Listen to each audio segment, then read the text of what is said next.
All right. Welcome everyone to episode 15 of the Ninja Wealth Exchange podcast here. How you doing tonight, Johnny? Good, good. How you doing, man? Good, man. Looks like you got a fresh haircut too, huh? Yeah, I had to do it. Nice, nice. Looks good. Looks good. Um, yeah, so today's show, we're gonna talk about securing the bag, right? A deep dive into how to fund your next investment property, right? Um, Something that's very important, right? That we work with a lot of investors, right? When they reach out to us, one of the smart questions that we ask right away, after they ask about a deal potentially that they're looking at, um, the conversation always leads to, "Hey, how do you plan to buy this thing?" All right, pretty hmm important question to ask, and as an investor, pretty important question for you to know, right? To know ahead of time, potentially, right? Yep. So, today's episode, we're going to be going into talking about conventional loans versus DSCR loans, right? And then a little bit of start with a little bit of mindset here, because not every single investor that we talk to is open to loans or using finance, right? Whatever that might be, they're anti-debt or that type of thing. Um, and then also, what do you secure first? Do you get your loan strategy or do you go find the deal first? Right. hmm Um, so hopefully by the end of this episode, we can give you a little bit more clarity and confidence, and you can define your strategy better, right? When you're looking for that deal. So let's start with into it. And this episode, I'm just gonna be kind of interviewing Johnny because he's the mortgage expert. He's got like 20, 30 some years, started when he was 5 years old or something like that, That's So what it feels like. he's the expert. So I'm just gonna shoot a bunch of questions at him, right? So let's start off with first the big picture, right? And so the mindset portion, right? So why do investors, or why should investors use leverage funding using other people's money, OPM, right? Instead of their own money, their own cash. Yeah, so I mean, there's a few different things, right? There's we're looking at opportunity costs, right? And if you don't have the funds and you don't have the ability to jump right in, it makes it a little bit difficult for you to be able to jump in, right? So because you will need funds, someone's got to have to fund the transaction. And so if you're not leveraging, you're not going to be able to have funds to be able to start your transaction. Now, when we say opportunity cost, we also talk about the loss of a deal because you didn't have the funds, or uh, you didn't even jump in, so you couldn't even gain the appreciation or use the depreciation um, or begin to grow at all, right? So like you got to start somewhere, and oftentimes people will jump in and they'll get some kind of financing or some kind of a partner to jump in to pay for the transaction. In addition to that, there's a possibility that we'll lose time, right? Because if you're waiting to save up for the cash, it may take you forever. If you're like most people I know, and most people meaning like I've worked with thousands of clients over the last 20 some years in the mortgage industry, and it is extremely hard for people to save up, right? Of course, they have their 401k, and yeah, you can use that, but most people would like to use what's in their bank account. And oftentimes, things come up, right? And because things come up, you're going to use that money. You might save $30,000, and then all of a sudden, something comes up. You got to buy a new car, and then you're using that money, right? And so, if you're waiting to save up for the down payment, that takes some time. And so you're going to lose time in that process. In addition to that, what's really cool about getting a loan is that you're using someone else's money, right? And then you're just paying them back. And over time, right, there's inflation, and inflation will erode, right? It'll erode the loan cost, if that makes sense. But I also want to say, it erodes the buying power as well. So when you're looking at not jumping in, there's a likelihood that the values of homes will increase. So if the values of home increases, um, and you didn't jump in, then you need a bigger loan to be able to do the transaction. Now, secondly, if you did the transaction, right, and inflation happens, right, the money's not worth what it used to be, right? So you're gaining on that on that end. And then finally, um, it allows you to be able to jump into multiple deals, right? So, say for example, you have a little bit of money, you can split that money and pick up more than one property, right? And to be honest, today we're going to be looking at 1 to 4 units mostly, right? If you want to do something like somewhere between 5 to 10, we could probably do a DSCR on it. But usually when you're going from 5 and up, we're looking at using some kind of commercial loan. So today we're talking about conventional DSCRs and those kind of things. um, to be honest, I think if you're not getting a loan, like, you're losing out. You're losing out on opportunity, you're losing out on time, you're losing out on so many different things. In addition to that, when you're leveraging, right? Say for example, you bought a house, right? And you decided to rent that one out and you're making good money on it. You had enough cash to go buy another house for you to live in, right? In order for you to level up and scale, the likelihood is you're going to need other people's money, right? And if meaning scale and scale fast, right? If you want to scale slow, fine, right? Take your time, pay off the houses that you have, and then go for it. But I mean, if you're looking at 30-year mortgages, you're going to be paying that mortgage for a really, really long time before you can actually scale up. So we recommend obtaining financing to scale up. Of course, you want to make sure you're cash flowing, right? In addition to that, time, right, as well as interest rates sometimes kills deals.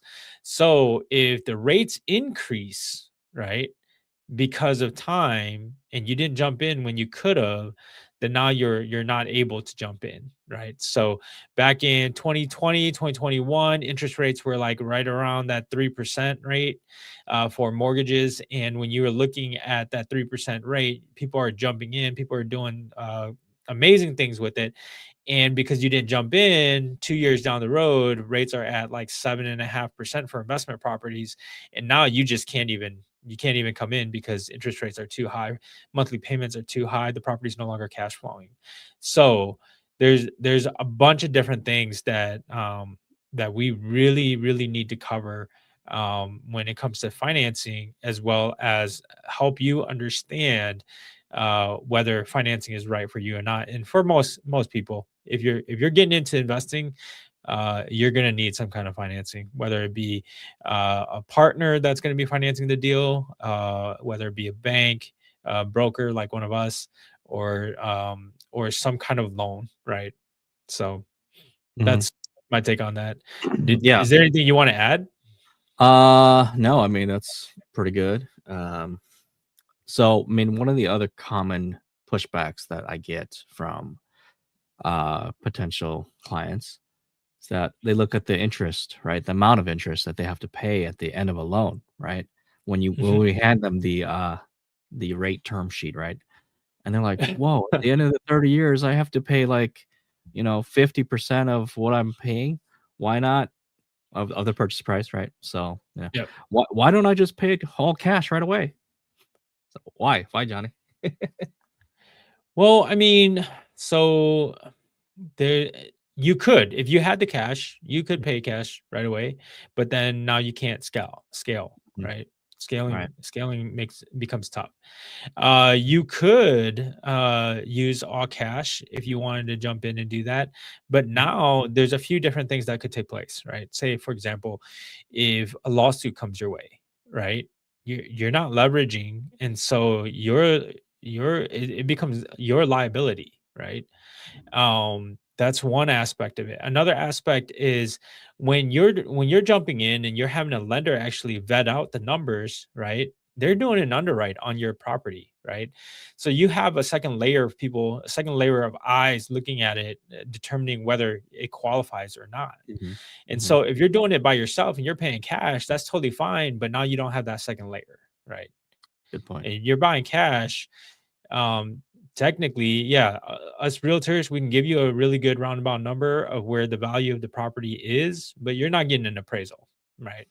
Mhm. And so if you're gonna like, luckily for my clients, right, I actually know how to appraise homes, and so you get you jump in there, you run the numbers, and you could probably get somewhere really, really close to what the appraisal is going to be, because Yeah. every appraisal is going to come in a little bit different. But the thing is that most realtors, most loan officers don't know how to run the numbers like a appraiser does, and so you might be buying it if you're buying it cash. You don't actually know how to calculate value. You might be buying it overpriced. I mean, there's so many different aspects to having a loan that it gives you an advantage to work with with the people that are getting you in a position where you can actually qualify for the specific property, and to see if the cash flow actually work, to see if you're leveraging correctly, and so on.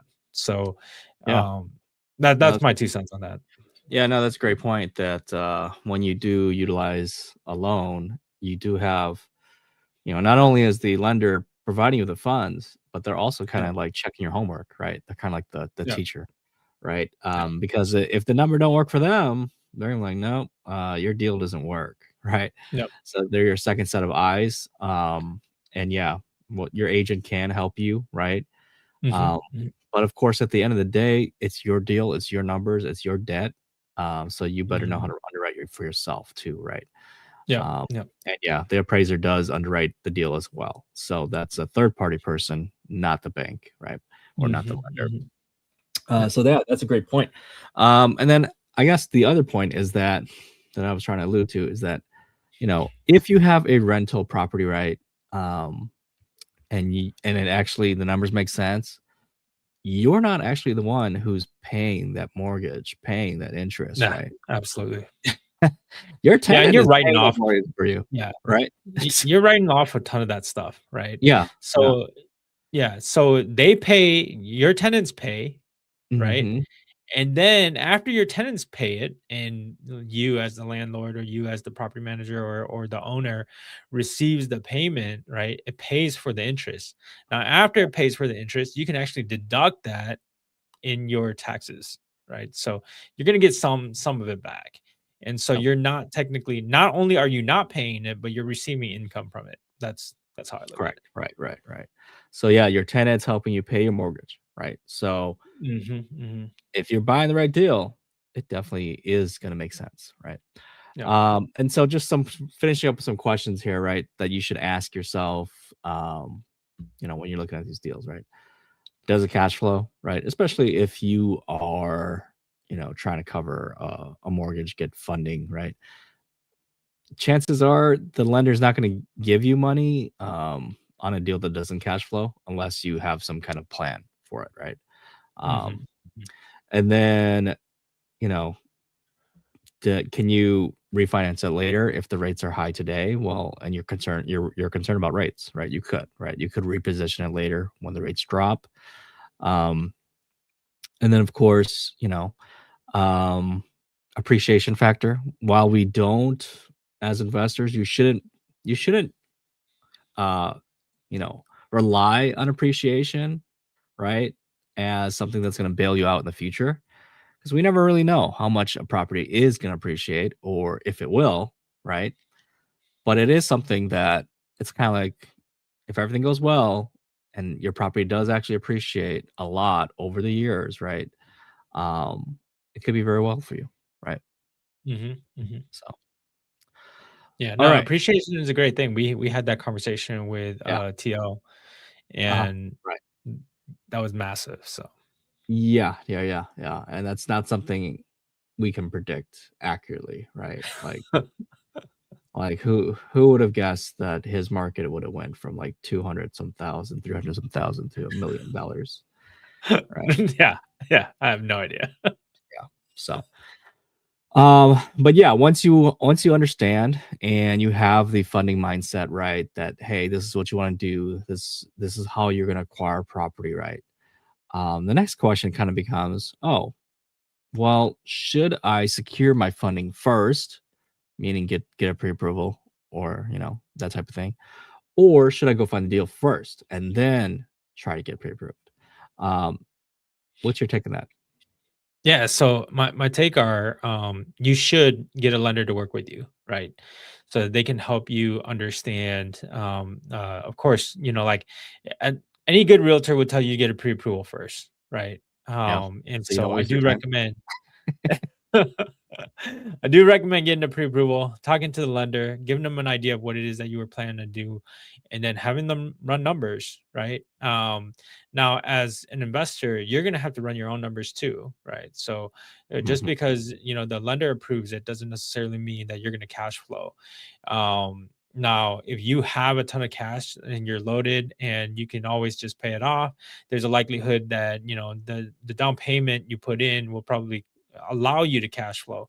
But that's not what we're trying to do here, right? We're trying to leverage as much as possible so that our money that we have is making money on in other fields, while we're using just a small portion and other people's money, right, like banks and lending institutions, to be able to increase your positioning, right? So yeah, get a pre-approval first, right? But there are situations where, depending on the type of property that you're trying to get and depending on the location, the numbers will change, right? So let's say, for example, if you were trying to buy a house in okay, so I'm going to use my locations, right? Because I'm here in the Twin Cities and I know these numbers better than most of the United States, right? Or anywhere outside of my normal location. So let's say you're going to be using long-term rentals and you're going to be purchasing a property in St. Paul. The monthly payments will probably be somewhere around, like let's say $3,000 a month, right? And let's say you're picking up a duplex. Well, you're going to have to make sure that each of the duplex is going to produce 1,500 a month, right? $1,500 a month in order for you to even just break even, right? But if you decided to not buy in St. Paul, right, and you have the same monthly payment because the price is similar, but you buy in, let's say, for example, a city like Oakdale, right, which is a suburb of St. Paul, you're going to get more rent there, right? And you might qualify for more in because the rent there is going to be higher. So, depending on the specific location, it might change. However, you still want to get a pre-approval, right? Because you want to see what you can qualify up to if there are specific scenarios, right? So, like for investment properties, you'll probably be going back to your lenders more often than if you were not an investor and you were just uh, just a buyer, right? If you're just a buyer, you see the house that you like, you can go ahead and just go back to the lender, get updated pre-approval with the correct purchase price, and then you're good to go, or with the address, and you're good to go. But when it comes to working with your lender, you want to find an investor lender, someone that understands the numbers, right? Someone that can actually calculate, because when you're doing investment properties, you're going to be using rental income from the subject property to qualify, and so depending on the location, depending on what it is that you want, it may change. And so my thoughts are is that talk to them, get specific with the town that you want to do business in, with the type of property that you want to do, and then that'll give you more clarity as to what you qualify for and don't qualify for. mhm, mhm, yep, and, yep, so I agree. Gives you clarity on how much you can afford and the loan strategy that's gonna hopefully work for the type of property you want, right? Hmm, hmm. Um, because if you're targeting, like, duplex for single family or multifamily versus single family, right? There Hmm. are differences. There's Yeah, not all loan programs will work, right? correct. Or there's different terms or things like that, right? Different rates too, right? Rates are different between a single family and a 2 to 4 unit Yeah, or they 5 to 10, right? So you are. have to know all these nuances. Um, and then, you should start working with or start talking to a couple lenders, right? So Hmm. you have that relationship built already ahead of time because you don't want to just start building that relationship when you like, hey, I found this property. I'm under contract already. I don't have, and then you're trying to get pre-approved. And your deal is supposed to close in like 30 days and you already wasted like 7, 10 days, right? it's I gonna be mean, difficult. that's happened to me before where like you get a Right. client that It's gonna jumps be in difficult. and they're like, yeah, I've been under contract for 10 days. My financing contingency is coming up. I need you to run numbers. And I'm like, wait, Yeah, hold up. Like, yeah. these I need numbers you don't work. I need you to save my deal here. Save my earnest Right. money. Yeah, right? And it's like, yeah, these numbers do not work. So I Yeah. can't work with you on this one. Right, right, right. And sometimes, it's good to have backup options because heck, if the loan gets denied for whatever reason, at least you have another backup lender that you've been talking to that can jump in, right? Yep. So Yep. that's it's kind of the important thing here. So, all right, so let's get a little bit more into details here on the type of loans, and like we mentioned today, we're just going to really focus on conventional loans and DSCR loans. Um, so first, let's start off with the conventional loan, right? So conventional investor loans. Mhm. What is that? So a conventional investor loan, right, is a loan where you're not buying it to live in, but you're buying it so that you can actually invest in it. Meaning you're going to be renting it out, whether it is long term, short term, midterm, or basically you're looking to make money on the property, right? And so when you purchase it, conventional loans they have different guidelines than when you're purchasing a primary. So oftentimes, if you're buying a single family, you might be able to put like 15% down and be just fine. Mhm. Um, Usually, we don't recommend second home loans for investors, right? We recommend you go ahead and just do a 15% down conventional product. They do allow decent terms, right? So, like if you went commercial, uh, you would be in a balloon loan. However, when you're using a conventional loan, it is fixed for oftentimes it's fixed for 30 years. And you have other, of course, other options like 15 years, 10 years. You also have arms and so on, but they're not usually a balloon loan. They're usually a fully amortized over 30 years. So that's really, really good. And then What of does balloon course mean? but balloon means that, once the term comes up, so there's going to be a term period, right? And let's say, for example, it's a 5-year term. After Mhm, 5 years, you either have to refinance it or you have to pay it in full, right? When the balloon ends. And mhm. so therefore, if you have a balloon loan, right, you're going to have to pay it up.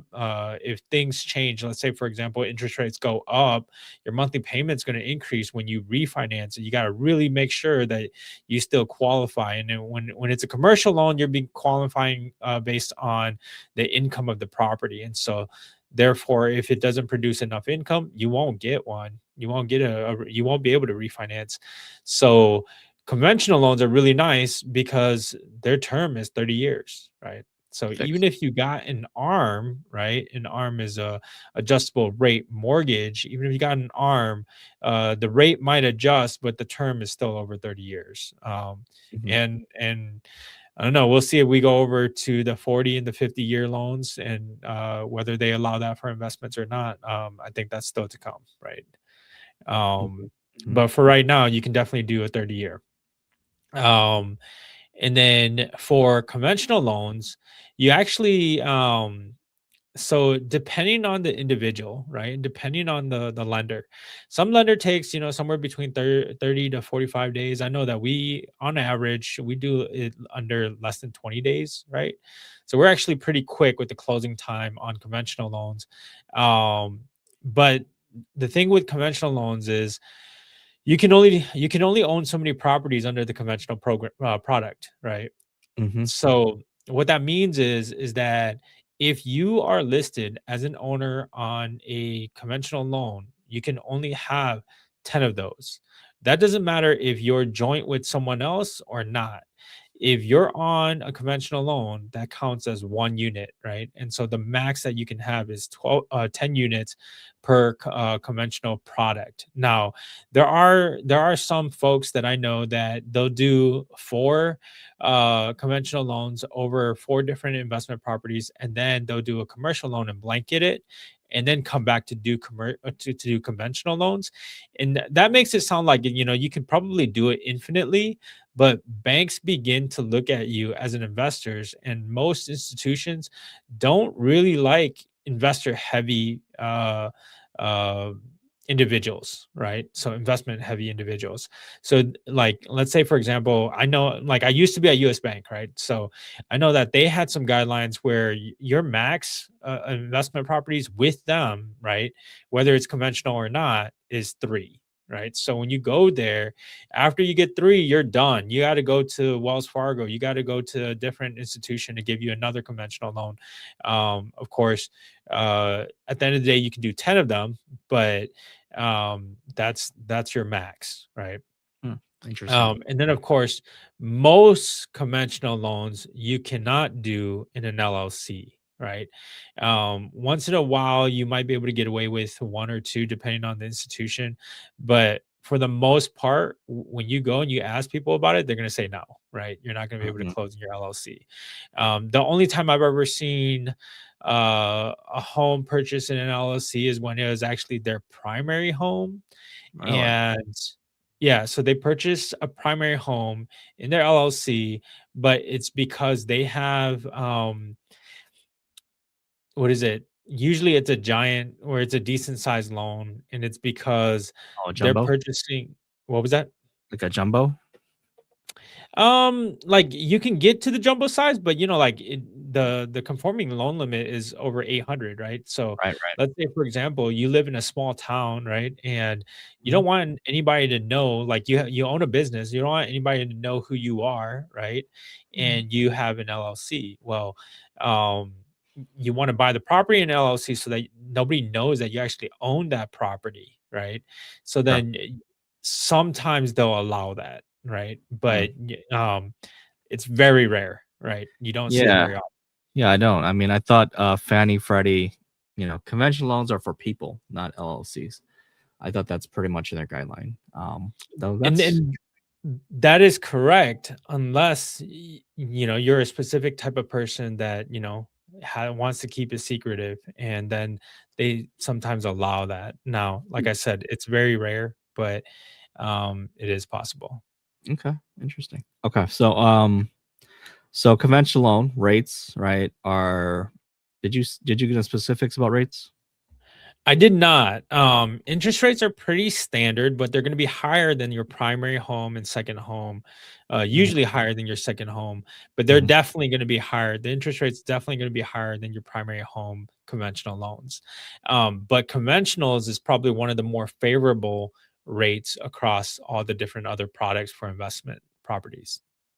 Right, right. So, for example, let's say, I don't know, Friday, everybody's talking about conventional rates are about 5.99, right? Hmm. So, if so that's normal purchase, single family home if you're gonna buy it, right? As a normal home buyer, right? That's Correct. probably the best rate you can get right now. Um, Now if you were doing an investment loan on a single family, it'd probably be what, like 50 bips, 0.5% higher, something like that? Usually 1.5 Usually one? almost. Okay, one over. Okay. Yeah, something like that, Yeah. right? So anywhere, and then it duplex and fourplex, those even have a little bit more, right? Hmm. Hmm. Right. Like So maybe another another, quarter point difference. yeah, right. Yeah. Then yeah. So that's something to be aware of. Down payment wise, do we go in specifics on that? Yeah, I talked a little bit about it that, All right, for conventional, it's 15%, okay. for And then single 2 to 4, families, then yeah, 2 to 4 would be, probably closer to 25%. right. Yep. Yep. Okay. And then now what if somebody wants to buy a vacation home and they want to Airbnb it when they're not there? Yeah. So if you're doing a vacation home loan, which is totally possible, minimum down payment is 10%. However, you're required to be in that property for a minimum of 15 days out of the year, based on like some of the federal tax guidelines out there, right? So, of course, talk to your CPA, right? We're not CPAs here. Um, the thing is that when you're buying a property, if your intention is to use it as a second home, then we'll do it as a second home loan. But if your intention is to really rent it and make money, then we would suggest that you use an investment loan. Mm. Do you know if you can do a second home loan on a duplex or fourplex, or is it primary only? No, it's primary only Or single on family only, 1 unit only, sorry. yeah, 1 unit only. Yeah. Yeah, okay. Yeah. Yeah. That's Just correct. curious. Alright.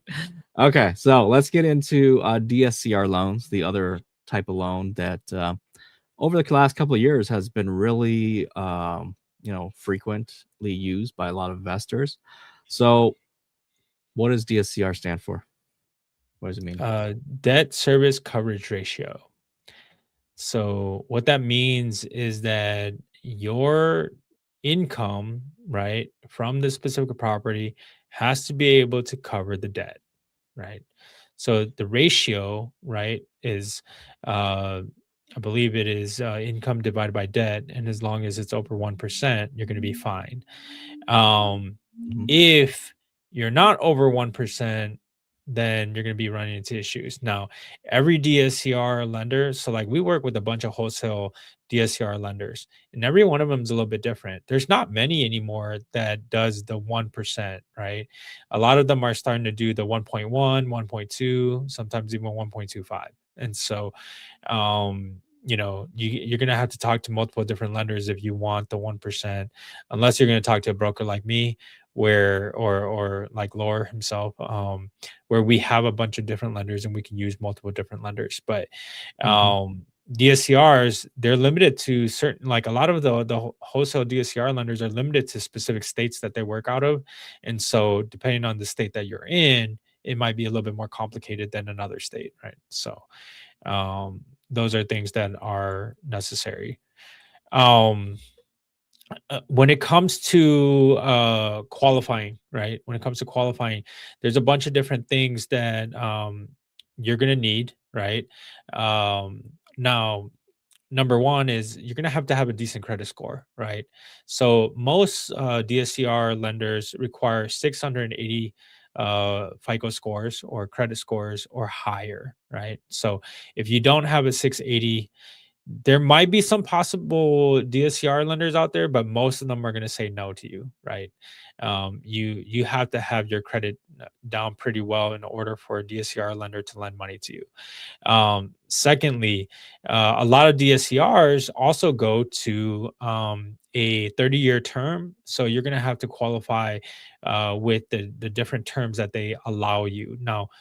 um, and they don't allow you up to 30 years, then whatever it is, the amount of years you're going to have to qualify from that payment perspective. Like I said, income divided by your monthly payment has to exceed 1%. um in addition to that, a lot of DSCRs require 20% down, right? So you're looking at, there might be some that say that they do 15, but all the ones that I've ever worked with that says they do 15, they're going to require you later to do more than 15%, right? So be ready for 20, 25% down. The last deal that I did, right, at first I thought that they would allow me to do 20%, but the rents came in just a little shy of that. And so they required that I actually put more money down, which ended up being a 25% transaction, right? 25% down payment transaction. Um, and so that's what we're going to be looking at doing. Now, DSCRs, right? Some of them can close super fast, right? Like some of them can close in 10 days. Um, some of them requires 45 days, right? So it just depends. Like I have a specific DSCR lender and we like to use them for short-term rentals, and no one else would do what they do when it comes to short-term rentals, meaning they underwrite the short-term rentals in-house. They don't go out there and wait for the appraisers to determine where the rents are going to come in from a short-term rental perspective, because most appraisers are out there doing residential homes, and because they're doing residential homes, they're going to give you long-term rental numbers, right? So unless you're in a short-term rental heavy area where the appraiser actually knows how to calculate that, oftentimes you get long-term rental numbers.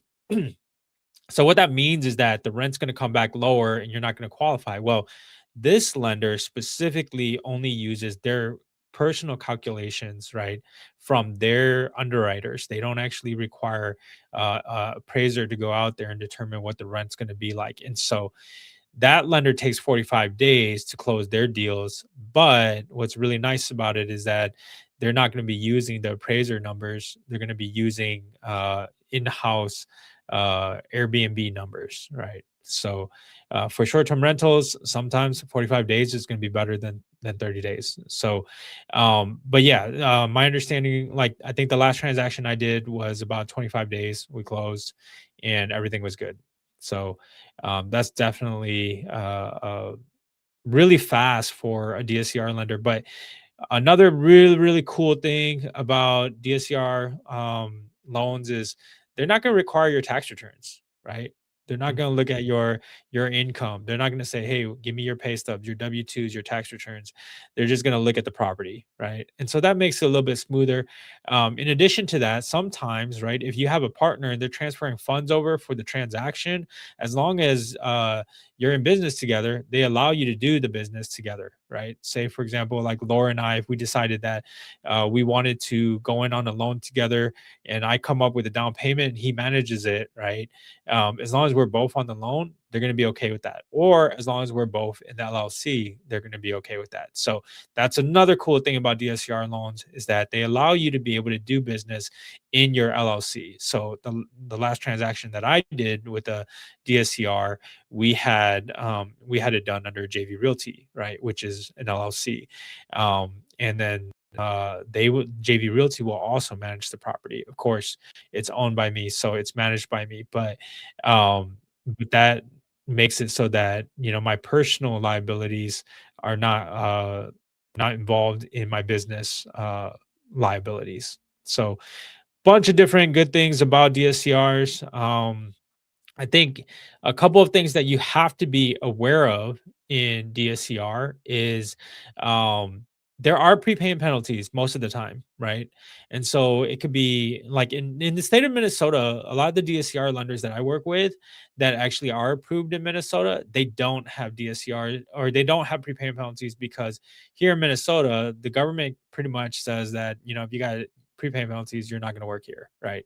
So a lot of them have taken it away. However, my understanding is that they do allow for a 3-year prepayment penalty here in Minnesota, even though you may not see it with many lenders. However, across most of the states, right, all the states that allow prepayment penalties, you're going to see somewhere between, well, on average, most of the time, you're going to see a 5-year prepayment penalty. In addition to that, if you're a first-time home buyers, they most likely will not work with you. So you have to own your own home most of the time. Once in a while, you'll find a DSCR lender that allows you to do a first-time home buyer, but for the most part, I think I've only ever come across that once. Um, every other lender that I've worked with requires that you actually currently own a home or have owned a home in the past or recently owned a home in the last 3 years. And then finally, they have different reserve requirements, right? So even conventional requires a 6-month reserve for each of the investment properties that you own. However, for DSCRs, you might need 12 months, right? So if you're going to come in and let's say, for example, your credit is not that strong, you're on the lower end of the 680 score, you are you know closer to the DSCR 1% or something like that, they might require, 24 months of uh, your reserves for some kind of um, like going over their guidelines or whatever the case is, right? So sometimes having more reserves is better for DSCR loans, but definitely minimum that I've seen is six months, right? So you have to have at least 6 months of reserves. Um, and then like I said, you don't need employment history. You don't need pay stubs. You're pretty much good to go. So that's what's really cool about DSCRs. Okay. Now that All that right. was a lot, right? I went over a Yeah, ton. that was a lot, a lot, a lot. So hopefully, people go back and watch it again. Yeah. But yeah, I think you cover everything except for rates, right? So rates, what does that look like for DSCRs compared to investment conventional loans? Yeah. So on DSCR loans, they're really different, right? So usually rates are higher. because there is definitely more risk in those type of loans. So they usually charge a higher rate. Um, but something you have to know, right? Something you have to know is that they also charge more points, right? So if you're going to do a DSCR loan, expect to pay 2 points on average versus a conventional loan where you're paying 1 point, right?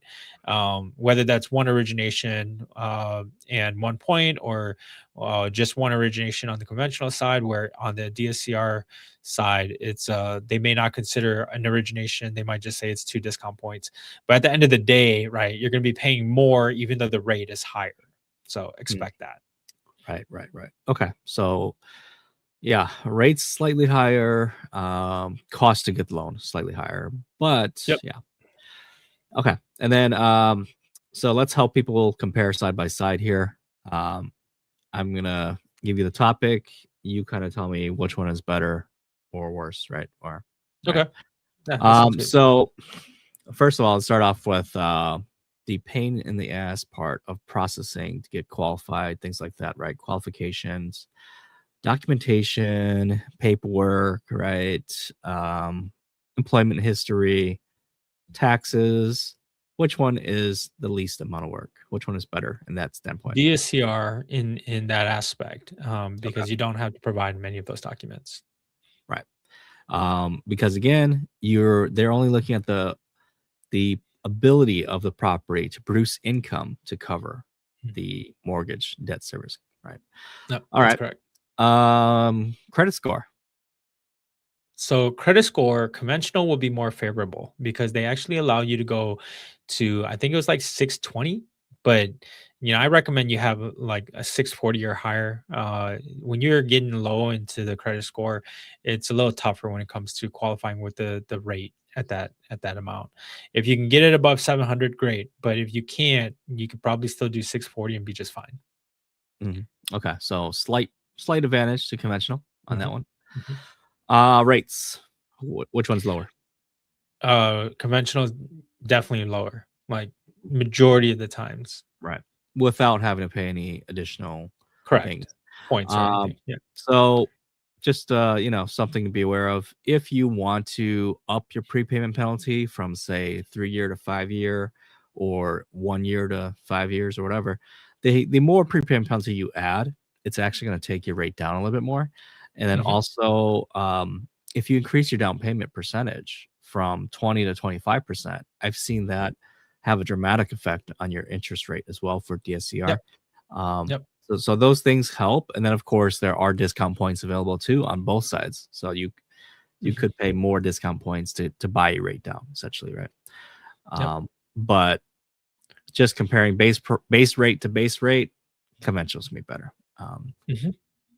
All right, how about down payment? Which So one's down less? payment, if you're doing a single family property, Mhm, conventional is going to be better. If you're doing multi-unit, DSCR is going to be better because when you're like, if you don't need 25% down, right, and you can only do 20, that's usually better. Now, it's circumstantial, right? So, but for the most part, if you're doing a single family, let's say you're doing an Airbnb, you're doing a midterm rental, you're doing a just a long-term rental, single family, conventional is going to be better. all right, cool. How about speed to close?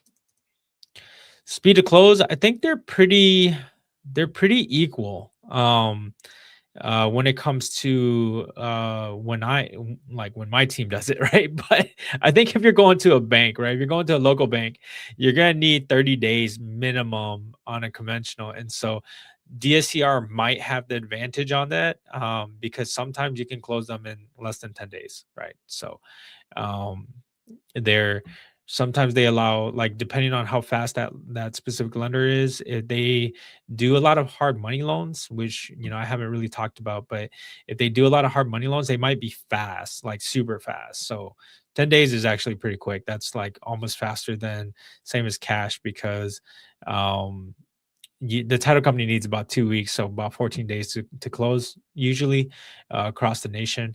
Um, so that being said, you could probably close faster with the DSCR loan if you get the right DSCR lender. Hmm, okay, all right. So that should help people to compare, right? Which ones they need to Yep. use. Let's talk about common investor mistakes. Yeah. So what are some common mistakes that investors might have overlooked, whether it's conventional loan or DSCR loan? So a huge one is prepayment penalties, right? I had an investor, she wanted to get a property, right? She's never been in this specific market. She wanted to buy Airbnb.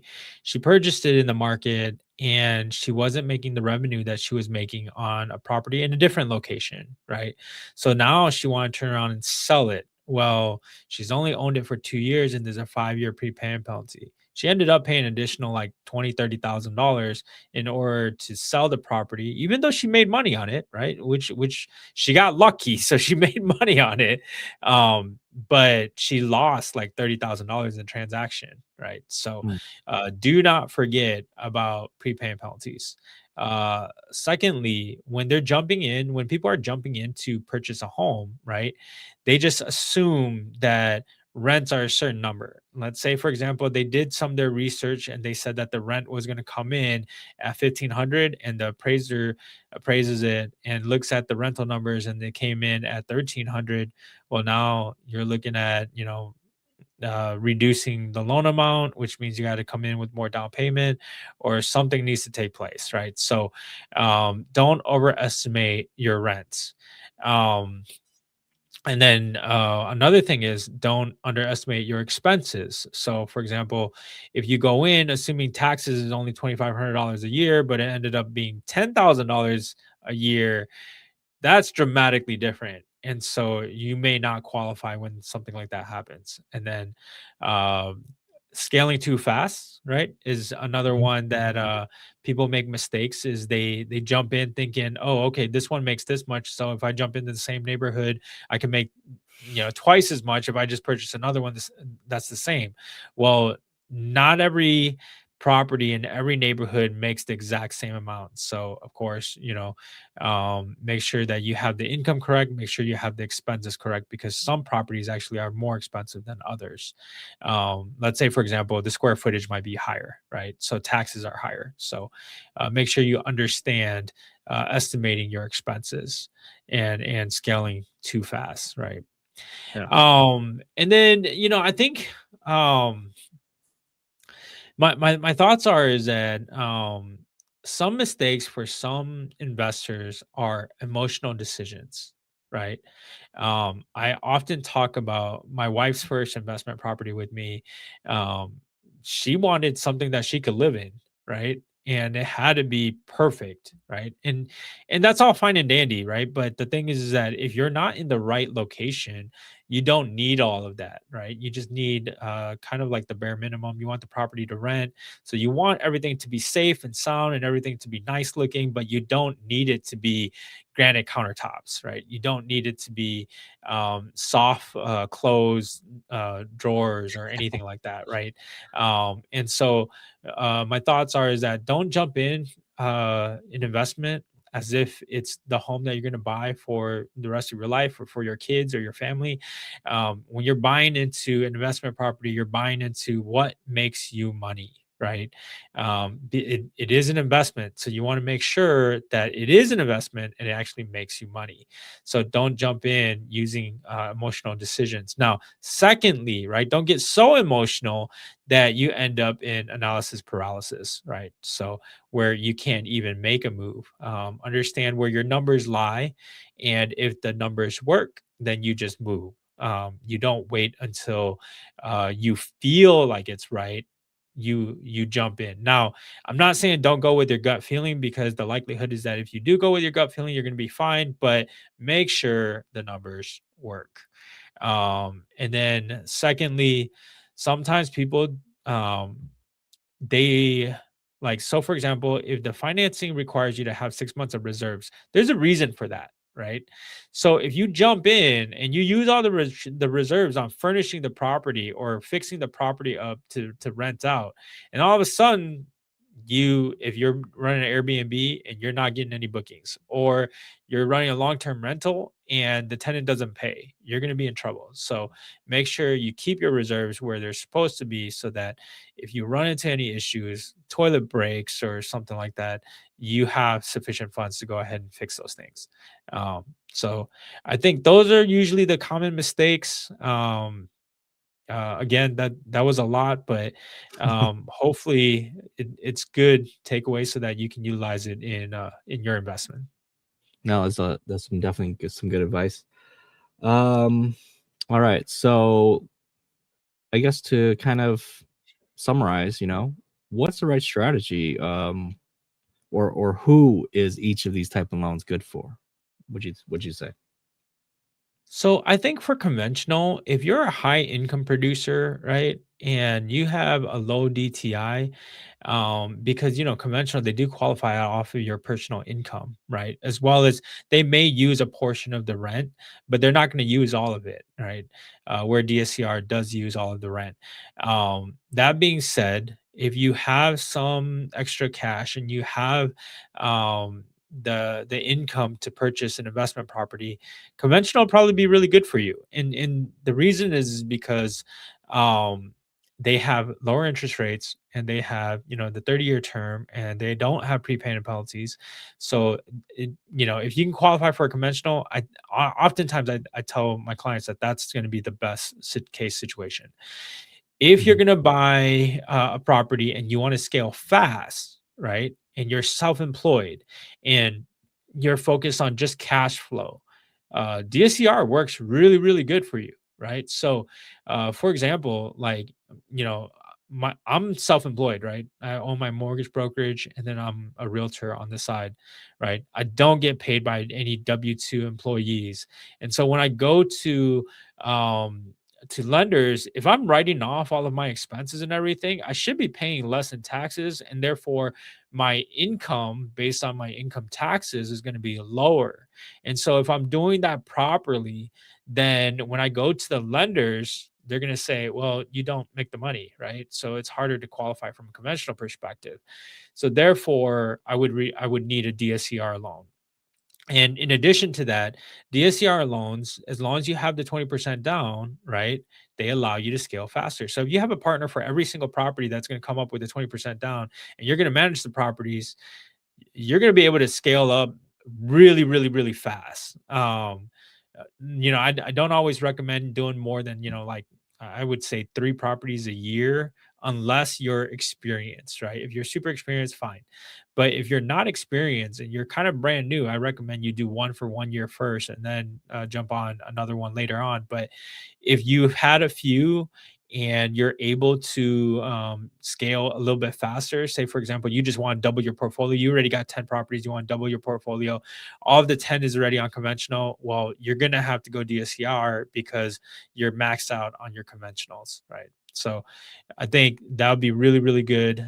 Perfect strategy for someone that's investor heavy and has already used their conventional loans, or is self-employed and wants to scale fast. Um, and my thoughts are, the universal rule is bad math kills deals, right? Not quite loan types.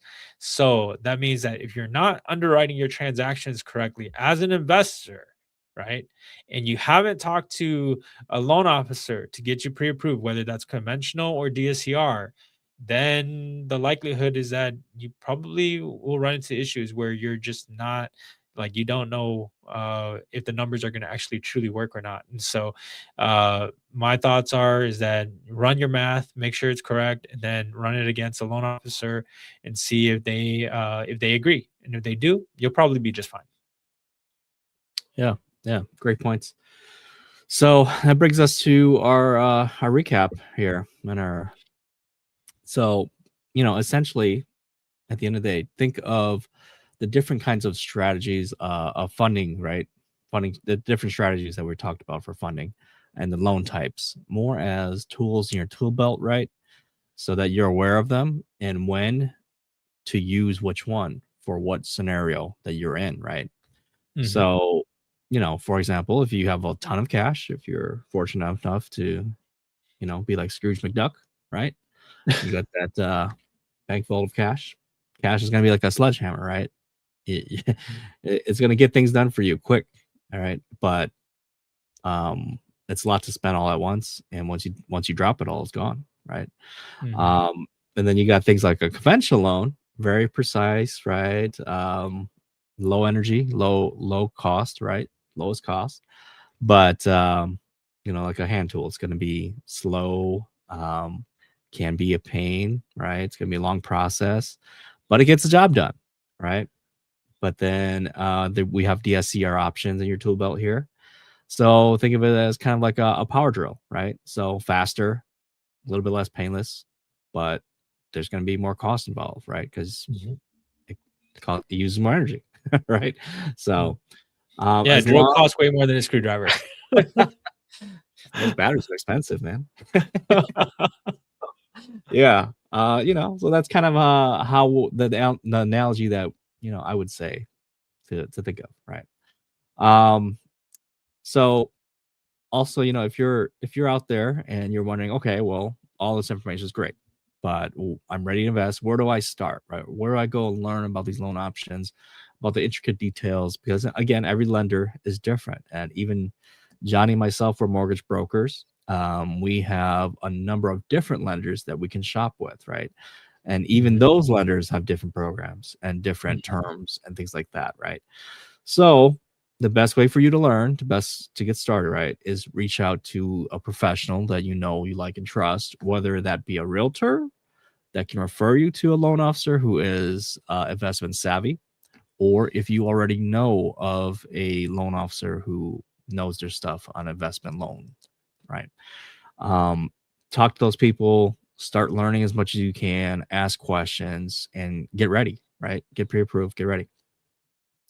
And then, just to kind of close out, if you do have any real life scenarios, deal scenarios you want to run by, questions that you can't find anybody else to answer, and you're watching us because you know us, feel free to reach out to us, ask us those questions. We'll be happy to help you out. Um, Definitely, follow us on our socials, right? So our Facebook page, Ninja Wealth Exchange. Um, Subscribe to that community, give us a like, find us on Facebook, like us there. There is a community option on YouTube as well, actually. You can ask questions on there too. So that's pretty much it for this episode on how to, fund your first deal, whether it's your first deal or your next deal, how to secure that bag the smart way, right? So until next time, keep grinding, keep working, and we'll see you in the next episode. Anything you want to say? Later, guys.